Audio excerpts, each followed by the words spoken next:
Well, hello and welcome to another episode of the crossover series, in which I try to match fairy tale characters with Digimon TCG decks I think they would play based on their powers and abilities. Last time I covered some of the heroes of the story, and now it's the villains' time to shine.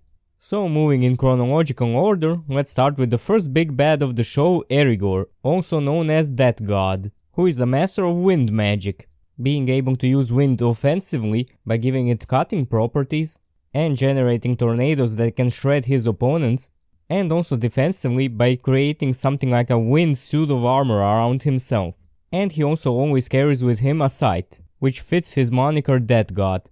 So for him I picked a newer addition to the Digimon TCG, that being Zefagamon, a green deck that introduced the Vortex mechanic into the game, which allows your Digimon to attack an opponent's Digimon at the end of your turn, even if it was played that turn. And seeing as Vortex is just another word for whirlwind, and Zefagamon is known as the god of wind, and has two curved swords as weapons which kinda look like scythes, I think it would be a good fit for Erigor. Next let's cover Fairy Tail's biggest haters, the Phantom Lord Guild, and their main players, the Element 4, starting with Totomaru, who represents the element of fire, and his magic Rainbow Fire allows him to create fire in different colors, each one having a special property, like blue fire being cold or orange fire that smells really bad, and he can also control all fire in the area around him. So I think he'd use a deck based around Meramon, a Digimon made entirely out of fire, whose evolutions all look similar but with a different colored flame. Next is Song, who represents the element of earth, and his earth magic allows him to merge with the earth and create and manipulate rocks, and can also use some sand magic as well. So I think a Bancho Golemon deck would fit him nicely, with it being a rock Digimon and all, and also because the word Bancho usually refers to the boss of some hoodlums, while Song appears as a refined gentleman, would offer a pretty nice contrast in their dynamic. Up next is the fan favorite Juvia, who represents the element of water, whose magic allows her to create and manipulate water. She can create blades of water, shoot massive waves, and imprison enemies in a sphere of water, and also turn her body into water. So for her I picked the Ancient Mermaimon deck, one of the legendary 10 warriors that controls the element of water. And yeah, honestly I can't think of a better reason to pair them up.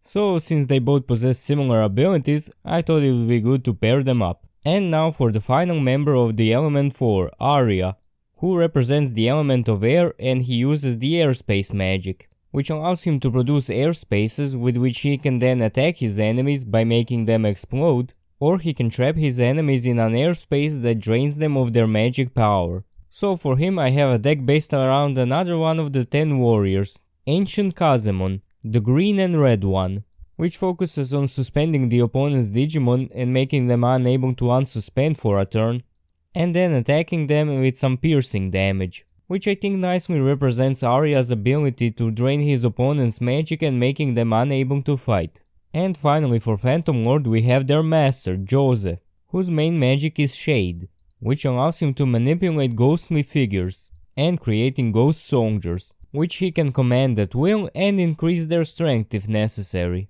And he can also conjure a number of other ghostly attacks as well.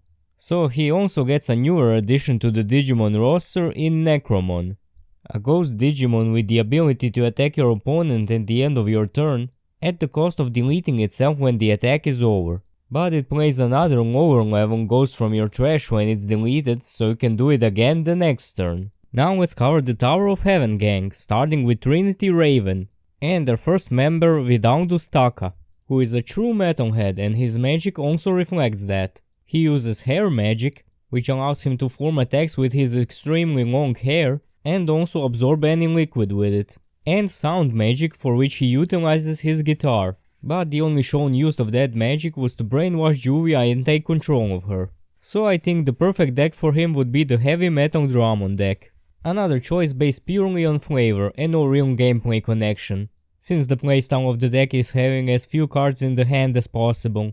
Next up is Fukuro. And no, that owl head isn't part of his magic, that's just how he looks like. His magic actually revolves around controlling his jetpack, and he can eat his opponents and gain their magic powers by digesting them. So for him I picked the Ravenmon deck, who is another Birdman, And the playstyle of the deck also involves stealing from your opponent, namely cards in their hand, which nicely mirrors Fukuro's ability to take his opponent's magic. And finally their leader Ikaruga, and she uses sword magic in conjunction with her sword Mugetsu Ryu, which allows her to slash things without even touching them with her blade, and create fire from her blade capable of destroying even Erza's Flame Empress armor. So I think a Gaiamon deck would suit her fine, since he is also a Master Swordsman Digimon and associated with the element of fire. And it's a deck with a pretty aggressive playstyle, just like Ikaruga's magic. And now for the ultimate boss of the Tower of Heaven, Jellal, who uses Heavenly Body magic, which is a magic based around astronomical objects, making him able to manipulate the energy of stars. And he can even create black holes and meteors. So for him I picked the Grace Novamon deck, which is a DNA digivolution of Digimon representing the gods of Sun and Moon, and he himself represents a galaxy, which contains all the celestial bodies in it, so I think it's a good fit. And finally for this video I'll cover the Oracion Ses, a dark guild consisting of only 6 mages. Well, technically 8.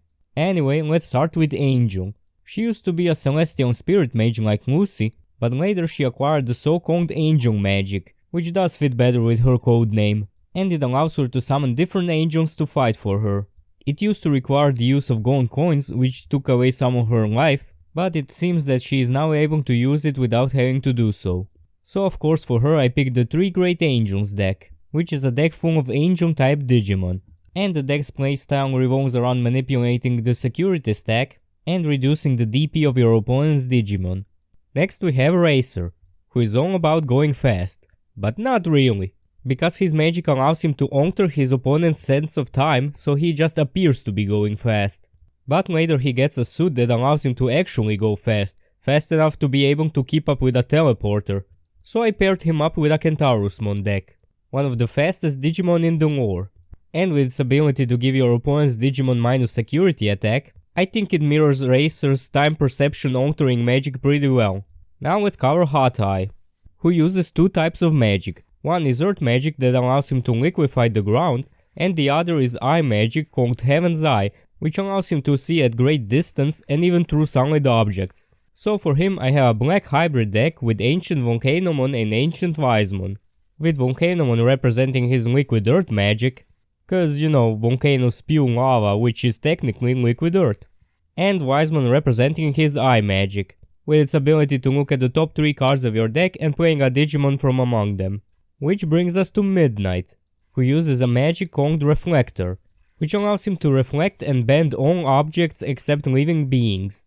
This allows him to reflect any attack coming his way, twist the air into blades to attack his enemies with, or even bend their clothes to smother them with it. And by bending light he can create illusions. And as his name suggests, this power is the strongest at midnight. So I paired him with a Digimon who is also known to do a lot of twisting, Rasenmon, with the now seemingly forgotten Digiburst mechanic. And it becomes easier to get him on the field the fewer security cards you have, kinda like Midnight's powers being strongest at midnight. And now for the leader of the Oracion Ses, Brain. And as his name suggests, he's a pretty smart guy, capable of utilizing all kinds of magic, such as darkness magic, but that's the magic that his counterpart, which we'll get to shortly, is more proficient at. He's also one of the few people that can use Archive, which is basically Magic Google, and Telepathy. So for him I have a Digimon that's basically just a giant brain, Ebemon, which is one of the few Digimon in the card game that interact with your opponent's deck. Kinda like when Brain telepathically sent a message to his enemies by pretending to be their ally to lure them into a trap. And the final member of Oracion Ses is their Master Zero, who is Brain's more powerful alter ego. And he uses exclusively darkness magic, which in his hands is much more destructive than Brain's. Fitting, since Zero always goes on about destroying things and their form, until there's nothing left of them. That's why for him I picked a Deta Exmon deck. A deck with a bunch of deletion effects, which mirrors Zero's desire for destruction, and one of the strongest boss monsters the Digimon card game has ever seen, which is the alternate evolution of the Digimon that eventually becomes Alphamon. So it's also like Zero being the alter ego of Brain. And there you have it folks, another round of fairy tale characters being paired up with Digimon TCG decks. Let me know if you think of a better pairing than those I have made, and in the meantime I hope you enjoyed this video and I'll see you next time. Bye!